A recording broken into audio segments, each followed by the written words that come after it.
Okay, the next case we have on the docket is Rex Bevins versus the State of Florida, case number 2023-3098. Is counsel for the appellant ready to proceed? Yes, Your Honor. Okay.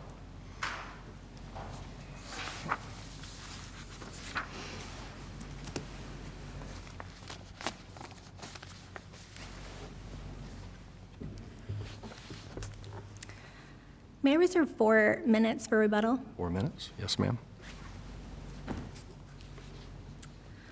Okay, you may proceed. Good morning, and may it please the court. I'm Michelle Yard, and I represent the appellant. I'd like to discussing the first ground in my brief and why it should be affirmed by this court because of 2 reasons. 1, I was counsel at the time of my motion to withdraw plea. But 2, even if I was not, there's still a per se reversible error due to the trial court's failure to appoint conflict-free counsel following its actual notice of conflict from the initial attorney before ruling on the motion to withdraw plea. Counsel, and let me stop you with the ruling on the motion to withdraw plea. So there were multiple motions to withdraw plea filed in this case, right? Yes. Okay. So there was a motion filed by, I believe, Mr. Wilson, that may be his name, I can't remember off the top of my head. But right after that, 5 days later, there was a notice of appeal filed. And then you filed the second motion to withdraw.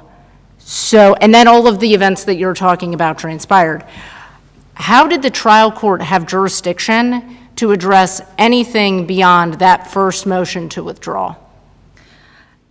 In this case, the motion to withdraw allowed the trial court to maintain jurisdiction for purposes, or the motion to withdraw plea, to be clear, allowed the trial court to maintain jurisdiction for purposes of ruling on that motion. While it doesn't toll the appellate 30 days, it does allow the trial court to maintain jurisdiction until that is ruled upon. Until that first motion? Right. They were both timely filed. In my case, of course, it took longer because I had to request the audio, wait for the court reporter to provide the audio, and whatnot. So mine, of course, was filed on the 30th day. But in this case, as I've explained in the briefs, I was trying to wait for the other attorney to file the notice of appearance because it was my understanding that he could not be withdrawn under 3.111 and 9.140 until he had complied. I had asked him, the client had asked him, and I had asked him to file that notice of appeal much earlier, and he didn't do that. He filed. The counsel, what about so 9.020? I would agree with that portion of your argument that says that first motion, that motion is acceptable, that tolls rendition, it was timely filed, so that notice of appeal didn't strip the trial court of jurisdiction. Okay. After a notice of appeal is filed, if you then file a motion to withdraw, the court does not have jurisdiction. The cases are legion saying that that motion to withdraw can't be ruled upon by the trial court unless there's some other action that's taken. So that's my concern. All of these events transpired after that notice of appeal, other than the first motion that is subject to that 9.020. So that's where I don't think that doesn't mean you have a free-for-all, from what I understand, to file whatever you want to file, and that doesn't affect the court's jurisdiction. So, and I think the Atkinson case from the first DCA especially speaks to this. It talks about pre and post filed motions to withdraw between when a notice of appeal is filed. So that's my concern, is where was the court's jurisdiction to do all of that?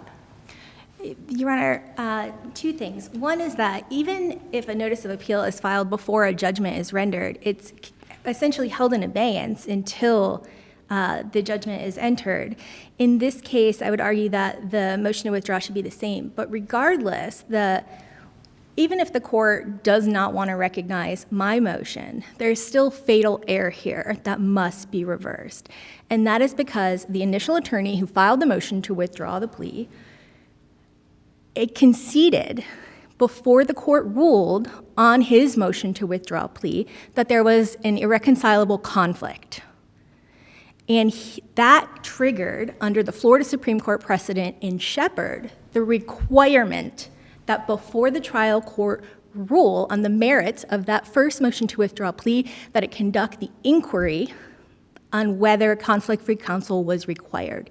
Here, even if you never look at my motion, the trial court failed. It did not follow that Supreme Court dictate. It did not conduct that hearing. It did not allow conflict-free counsel. It did not appoint conflict-free counsel. It was notified directly that there was... He filed his motion to withdraw, though, in response, saying that there was a conflict in response to your motion, correct? But regardless, But he notified... Is that correct? Yes, Your Honor. Okay, and that was after the notice of appeal had been filed. I think that's what Judge Kilbane's getting at. That was after the notice of appeal was filed, correct? The motion to withdraw as counsel? Yeah, that came Yes. after, correct.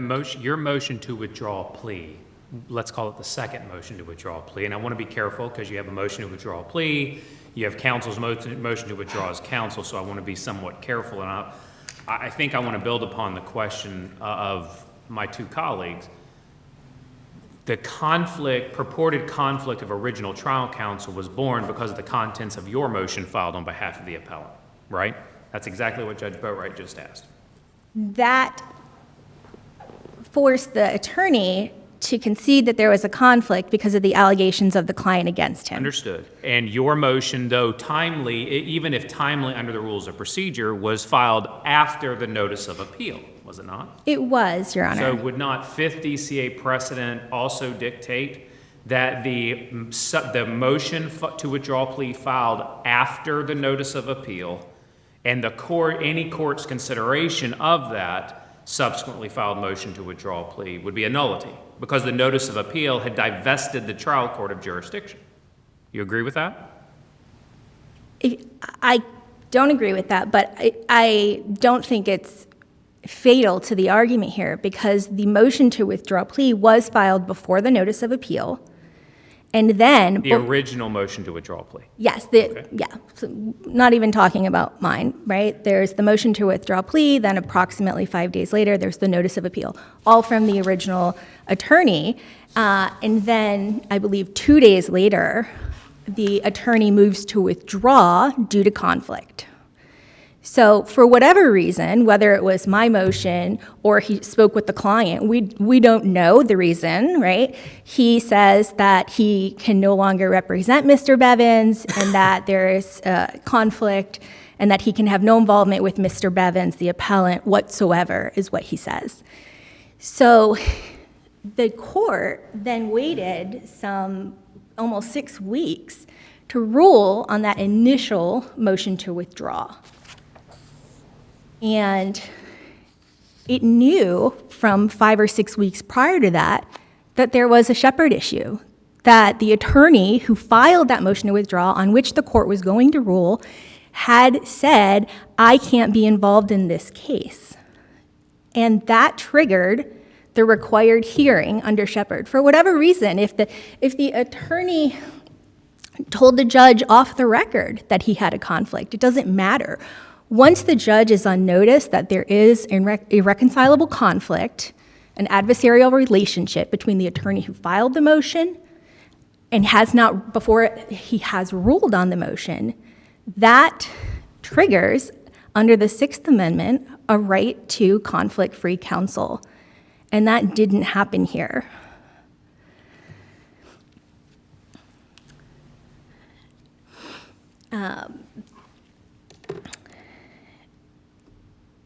I mean, Mr. Bevins, the intention was clear, even ignoring my motion, that he intended to move to withdraw his plea. But counsel, how do we ignore your motion if we're looking at Shepard, if we're saying that's where the defendant's motion to withdraw pursuant to 3.170 suggests a conflict between the defendant and counsel?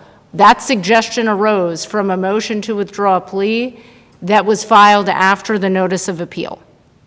I mean, that's a presumption that the court's making. I mean, for all the court knows, the original attorney spoke with Mr. Bevan. Well, that's what but isn't that what the motion to withdraw as counsel from Mr. Wilson, isn't that what, I can't make assumptions, I have a record. And most of that record has a jurisdiction issue, but if I'm looking at those things, all of that arose, it was alleged in the motion to withdraw a plea, okay, then the response, because that was filed by a different attorney, so not the one he's alleging to have the conflict with. So that's sort of the issue. Is there a Shepard issue that we can look at here? There is. I mean, the facts of this case are no different than Shepard, right? Where in Shepard, there was a pro se motion, right? And the issue there was the individual was claiming that there was a conflict, and the judge didn't do anything, right? The motion to withdraw plea is a critical stage of the criminal proceeding. The person is entitled to effective conflict-free counsel under the Sixth Amendment. To find that the court, after having been notified by the attorney who filed the motion that there was an irreconcilable conflict, cannot somehow act on that would result in a violation of the Sixth Amendment. It results in Mr. Bevins not having a meaningful opportunity to be heard. It results in a violation of due process. The judge, Shepard, at a minimum, triggered the inquiry. At a minimum, Shepard says that if there is a suggestion of an adversarial relationship, the court must hold a limited hearing to determine whether that adversarial relationship requires the appointment of conflict-free counsel. I don't know that anybody disputes Shepard. And let's say for purposes of the argument that your point's well taken in that regard. We still have to deal with the notice of appeal. That notice of appeal has jurisdictional consequence for the trial court. That's what I think we're trying to wrestle with, and we're trying to allow counsel an opportunity. And I still don't know precisely how a motion filed after the notice of appeal can be considered by the trial court on the merits. And the subsequent question, or the related question, would be if there is a conflict asserted by that subsequently filed motion to withdraw a plea, what is the impact of the notice of appeal on the jurisdiction of the trial court to consider the matter raised in the subsequent motion to withdraw a plea? That's where it's not what does Shepard require. It does not, should the trial court have held a hearing if both motions were filed prior to the notice of appeal? And I understand you had to wait on the record and all those sorts of things. Nobody's questioning your timing or sequence. But ultimately, if both motions were filed prior to the motion to withdraw a plea, then would Rule 9.020 consider the matter premature and allow the trial court to rule? I think that's one dynamic. But at least I'll speak for myself, what I'm trying to come to grips with is the effect of that notice of appeal on the trial court's jurisdiction as it pertains not only to the first motion to withdraw a plea, but the second motion to withdraw a plea and any relationship between the two motions to withdraw a plea. I believe that once the motion to withdraw a plea was filed before the notice of appeal, that allowed the court to maintain jurisdiction exclusively for the purpose of the motion to withdraw the plea.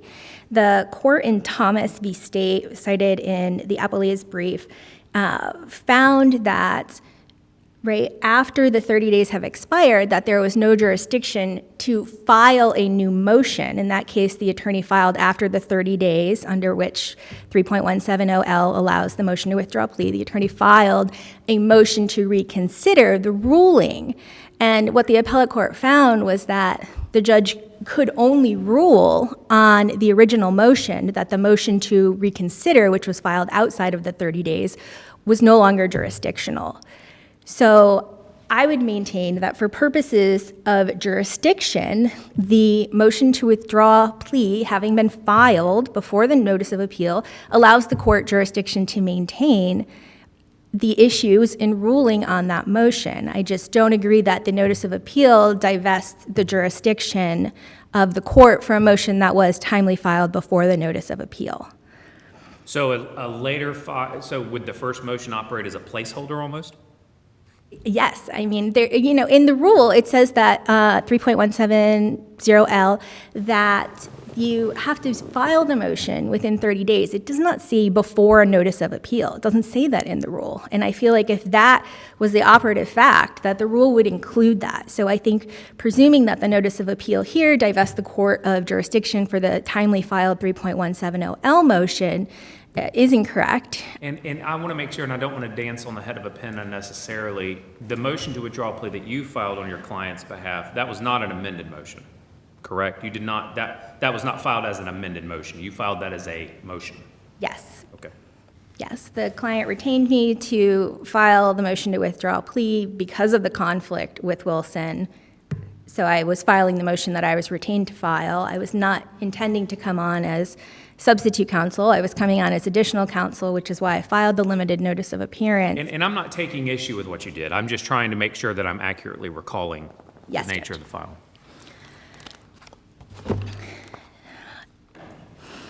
file. In Hicks, which was a 50 CA case, the court held, quote, that there is good reason to proclaim that a lawyer's premature actions taken in the best interest of the litigant have no legal effect. No good reason to proclaim that. Hicks also found that the restrictions on the rights to the access of the court should be construed to favor the constitutional right. And then in Shepard, the Supreme Court stated the general rule of striking pro se pleadings is designed to improve the administration of justice and not to frustrate it. I contend here that Mr. Bevins, the appellant, was denied any genuine opportunity to have his motion to withdraw, and talking about the initial one, considered fairly. He did not receive due process on that. The court cannot turn a blind eye. For whatever reason, if the court finds out there's a conflict, the court cannot turn a blind eye and ignore the Sixth Amendment and the dictates of effective conflict-free counsel. And there was a failure here, and that failure requires that there be a reversal at a minimum to hold that inquiry as to whether conflict-free counsel is required. In all of the cases cited in the briefs where conflict-free counsel was not appointed before a judge ruled on the merits of the motion, they were reversed and they were remanded for that inquiry to be completed. And that has to happen here. Ma'am, you're into your rebuttal time. Thank you, Judge.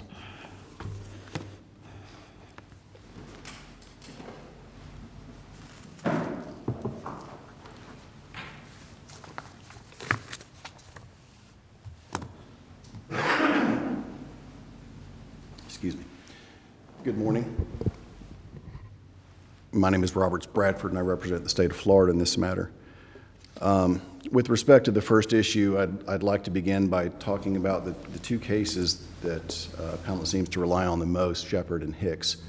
Shepard was... Let me ask you about that. Let's go ahead and start. Let me ask you didn't raise it in your answer brief. What about this jurisdictional issue? Did the trial court have jurisdiction to hear any of these motions after the notice of appeal was filed? Your Honor, it did not. And the reason I say that is because the 5th DCA, this court has issued cases in the past which hold that untimely motions filed after a notice of appeal are not effective. There was the 4th DCA case, I think it was Adams, that held that if it was a timely motion that was post-judgment.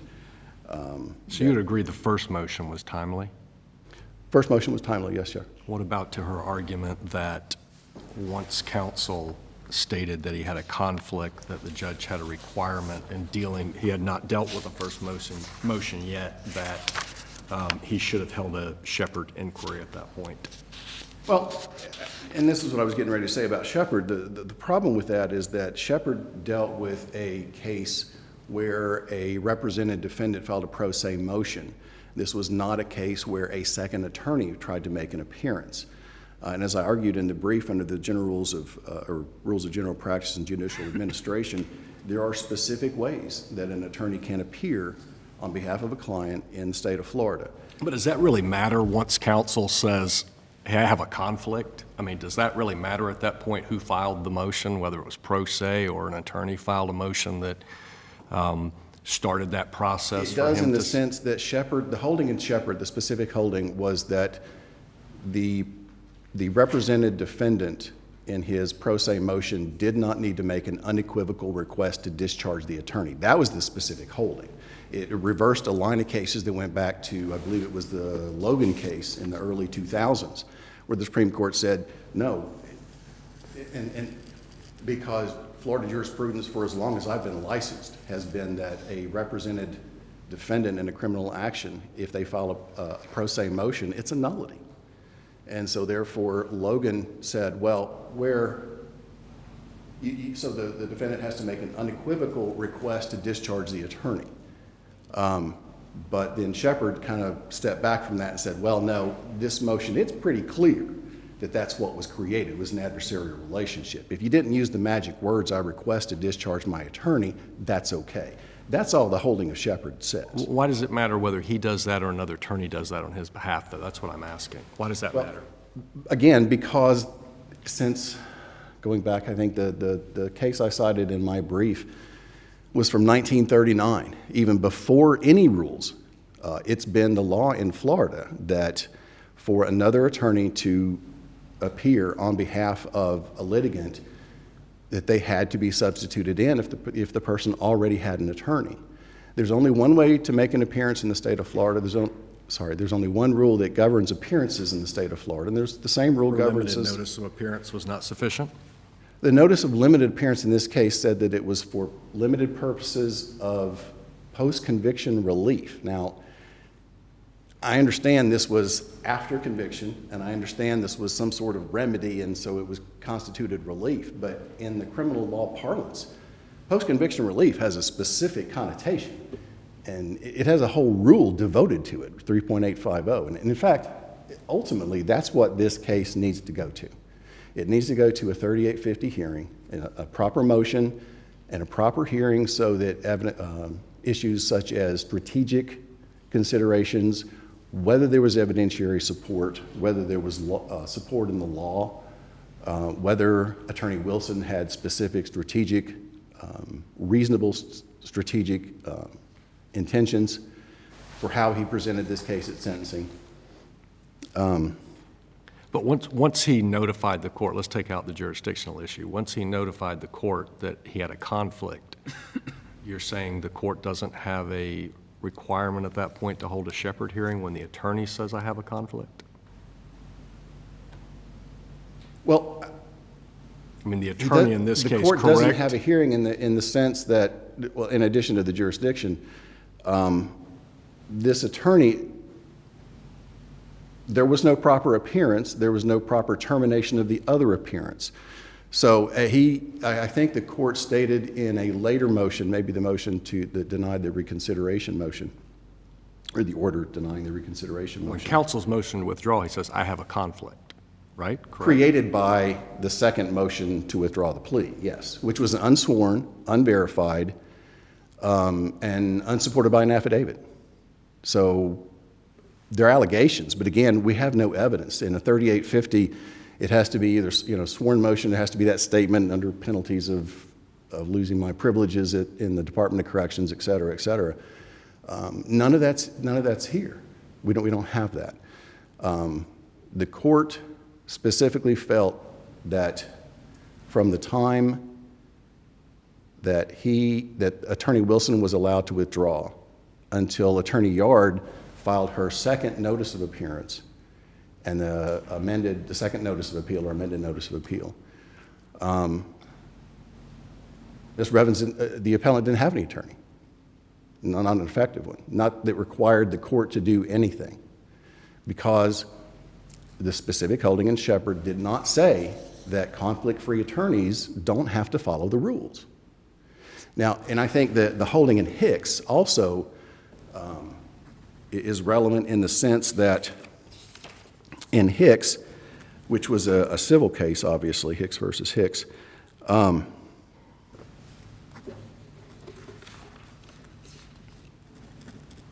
sorry. The time frame was not 30 days. The time frame was 10 days. It was a motion for rehearing, trying to get the order of substitution, and that was at page 304 of the opinion.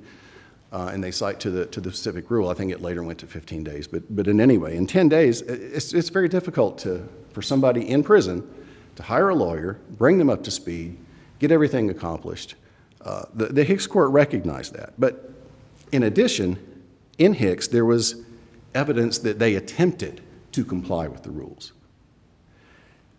And as I recall, I believe they even supplemented the record later on with the proper paperwork after the fact. And the Hicks court, I think the most important aspect of that decision to say why it doesn't apply in this case, is that it distinguished the Bortz case, which was from the first DCA, because in Bortz, there had been no effort to comply with the rules for substitution. They say that on page 305. Without any effort, this case, it should be controlled by Bortz and Thomas and Quail Hollow Properties. And even so, as was noted before, the sentencing court didn't rule on the motion to withdraw, didn't rule on the first motion until November, I think, like 6 weeks later, I believe it was, something along those lines. So the court at that time had noticed that the attorney was claiming had a conflict before he ruled on the motion, correct? Yes.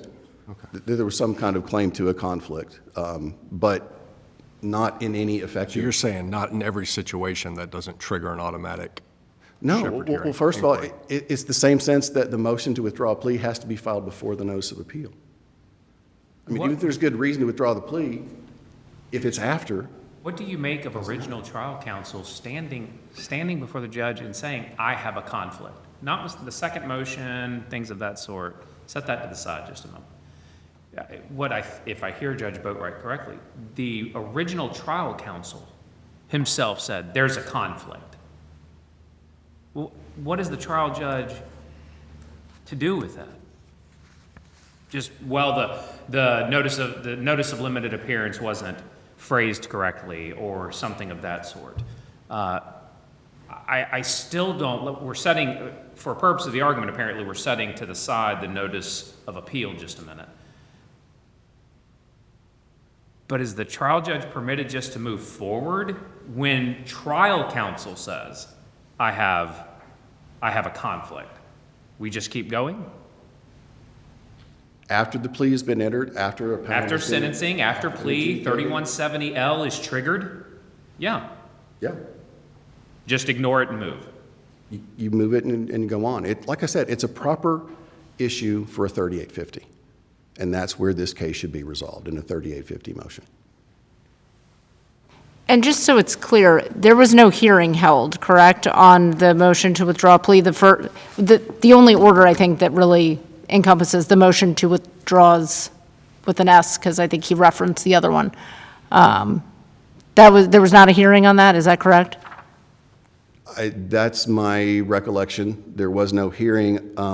There's no requirement for him to have a hearing, correct, on that? No.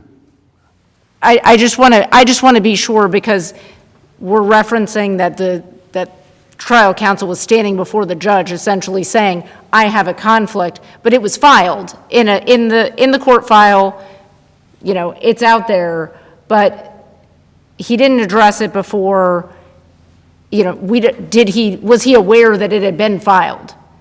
I don't know that. I didn't see that in the record. And do you think that matters? No, I don't. No, I don't. Okay, and you've referenced 3850 several times, and I understand the argument. Are you suggesting that we would be able to address that as the appeal stands now? No, absolutely not. For ineffective assistance to be considered on a plenary appeal, it has to appear on the face of the record. It has to be just very, very significant. Do you think after Dortch, we could still address that in this fashion, in that fashion that you just referenced? Gosh, I just read Dortch for my last appeal that I briefed, but you'll have to remind me. Essentially saying that there is no fundamental error review, that you can't do a 3850 apparent on the face. That's correct, yes. I'm not sure that's viable anymore. With respect to the merits of the departure issues, as far as the sentencing errors, and of course, Attorney Wilson's motion, the first motion, was found to be insufficient, legally insufficient, and I think that was a proper decision because after sentencing, it's limited to the 9.140 issues, and the only issue that would be applicable to his motion would probably be a sentencing error. But it has to be a sentencing error if preserved. Now, his motion talks about the court being bound by the score sheet. The court did consider itself bound by the score sheet in the sense that that's what the scoring, the punishment system is, in the sentencing provision is supposed to be.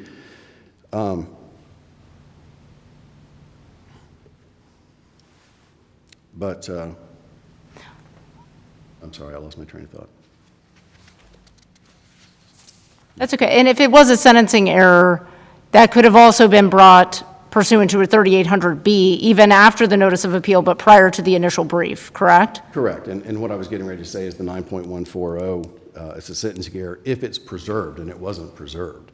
And so therefore, I mean, when the court basically announced that it didn't see any reason for a departure, and I don't know if I made it specifically clear in my brief, but the court didn't, I don't think, misunderstood the could and should aspect under Banks. It basically said there was no evidence that supported, there was no competent substantial evidence that supported any of the grounds that were presented, which at best would have been specialized need, and of course the amenability argument, not that I'm willing to do it. That's not what amenability is in the departure sense. It is whether the treatment, specialized treatment, would be successful. And according to the psychosexual evaluation and report that the judge read and reread, he said they'd had a moderate risk of reoffending and that he was a pedophile. It didn't say anything about being able to cure him. It said he could manage his moderate risk of reoffending by depriving him of internet access, but that doesn't necessarily deprive him 100% anyway. With respect to the open plea, there's binding case law already that says an open plea is not a plea bargain for purposes of departure, so the court could not have erred in that regard. It was following binding precedent. With respect to the cooperation and remorse obviously about the involuntary civil commitment issue that was raised. Yes, sir. And looking at the rule, it says the trial judge must, and it goes through there in subsection 9. And I think most of us, we're trial court judges, so we're familiar with reading this during the plea colloquy.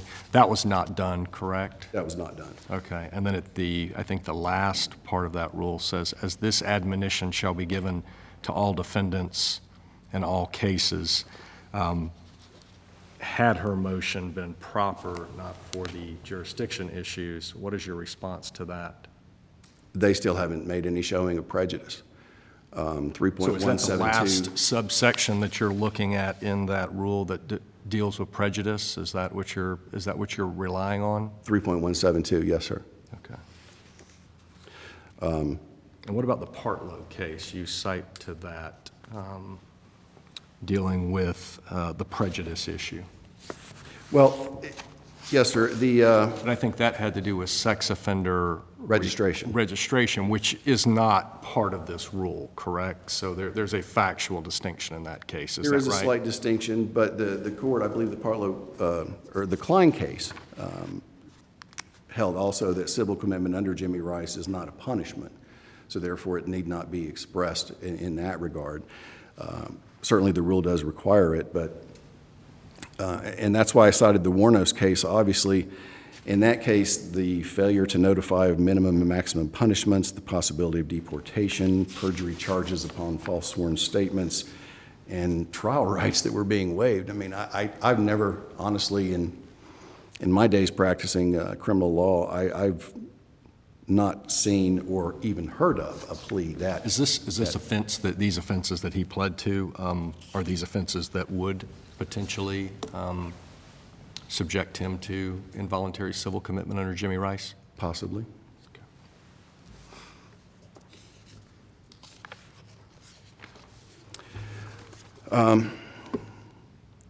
And with respect to the remorse and cooperation issues, again, I don't think those were preserved issues, but if they were, then remorse shouldn't serve as an issue for departure, especially when it wasn't raised, in light of the sense that the two other elements that are part of that, the isolated incident in an unsophisticated manner, there was no evidence supporting that. He apparently had been looking at these, I think, these pictures for over 10 years, and he was originally caught because he had uploaded a file onto the internet, which triggered a notification to the national hotline, which came back down again. So I don't know that that qualifies as unsophisticated or could qualify as unsophisticated. And with respect to cooperation, State versus Platt is binding precedent. Cooperating and confessing after you get caught is not a reason for the departure.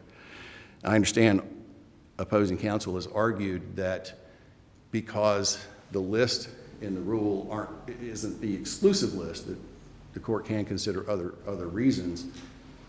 I would submit that that does not include the situations where you're only able to get to part of or one or two of the elements, but not all of the elements in a listed departure reason. I don't think that filters down and you can say, well, because I can only get remorse and I can't get the other two, that's good enough. I don't think that's proper. As far as the general sentence, these were 20 identical counts. The judge just didn't want to repeat 20 times the sentence, and he just ordered it one time. He made it concurrent. That's not a general sentence. A general sentence is one that covers third-degree felonies, second-degree felonies, misdemeanors. What about the appellant's argument in regards to, I think there's an issue, there's a scrivener's error between a second-degree and a third-degree felony mentioned on the judgment. There was a mistake as to the designation. Is that something we can review if there was actually a scrivener's error based on what we've discussed here today? Yeah, I think if there's a scrivener's error and it says something other than second-degree felony, then it probably should be corrected to make sure that's proper, because it was second-degree felonies, 20 counts of second-degree felonies. So unless the court has any other questions, I would rely on the rest of the arguments in my brief and ask you to affirm in all respects. Okay, thank you.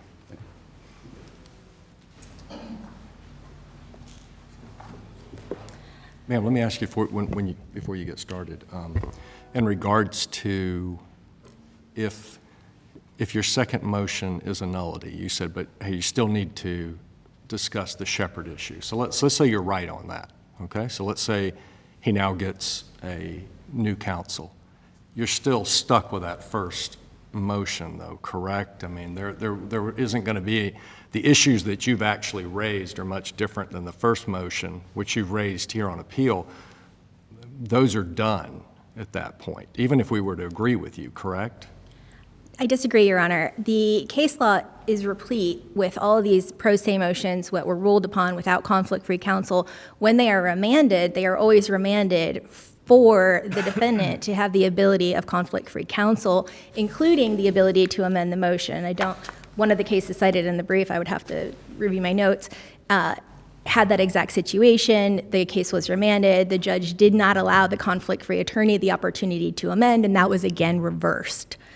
In this case, as far as the jurisdictional issue, 3.111 and 9.140 require that an attorney not be allowed off the case, the sentencing attorney not be allowed off the case until they file a notice of appeal.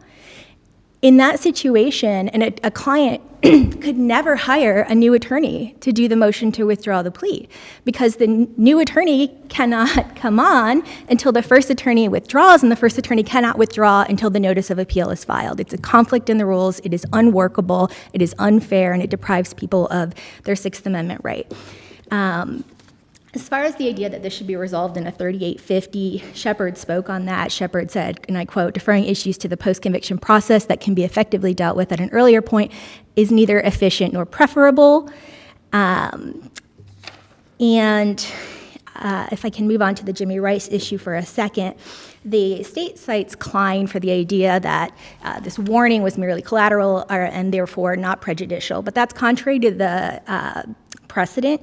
Here in Partlow, the Florida Supreme Court held, and this is, quote, "The voluntariness of a plea depends on whether the defendant is aware of the direct consequences of the plea and those consequences listed in Florida Rule of Criminal Procedure 3.172C.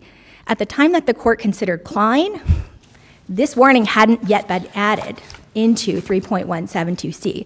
So I would argue that the case law discussing whether the warning was essential before the rule was amended is superseded by the rule amendment.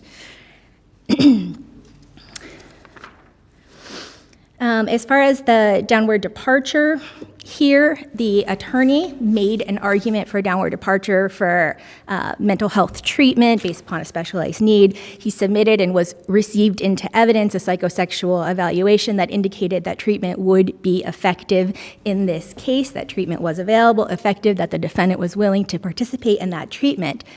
That psychosexual evaluation, in conjunction with the attorney's arguments, provided the step one basis under Banks for the court to downward depart. The court failed to acknowledge that, failed to make findings on that. May I finish my sentence? You may. And that is error under Banks. Go ahead. You'd like to have one more minute. We'll give you another minute to finish. Yeah, go ahead. We'll let you finish your argument on that point. We took up some of your time on issues you weren't probably prepared for. So here, there was a psychosexual evaluation admitted into evidence without objection, and that psychosexual indicated that there were positive indicators towards rehabilitation, there was a willingness to, and I'm quoting, a willingness to accept responsibility, there was a recognition that he needed treatment, there was a willingness to comply with treatment, that treatment could result in his DSM-5 conditions being managed successfully, that they could be managed with treatment, and that he had positive indicators towards rehabilitation. That allows the court the basis necessary to find that it can downward depart for a mental health condition requiring specialized treatment and a defendant that is amenable to that treatment. The court finding here that because there wasn't a negotiated plea with the state, the court only ever addressed that. And he says, nope, there's not that, so there's no basis to depart here. And that was an error. And in the Green case, the court remanded for the exact same error. The court stated in Green that the trial court erred by making no specific findings as to the availability for departure under, in that case, subsection DRI, which mandated reversal, and Green was reversed. And counsel, if I could just, I know we're over time, I just want to address the issue you brought up with respect to a conflict. You say there's a conflict in the rules. Has this court or any other court ever addressed that or elucidated that?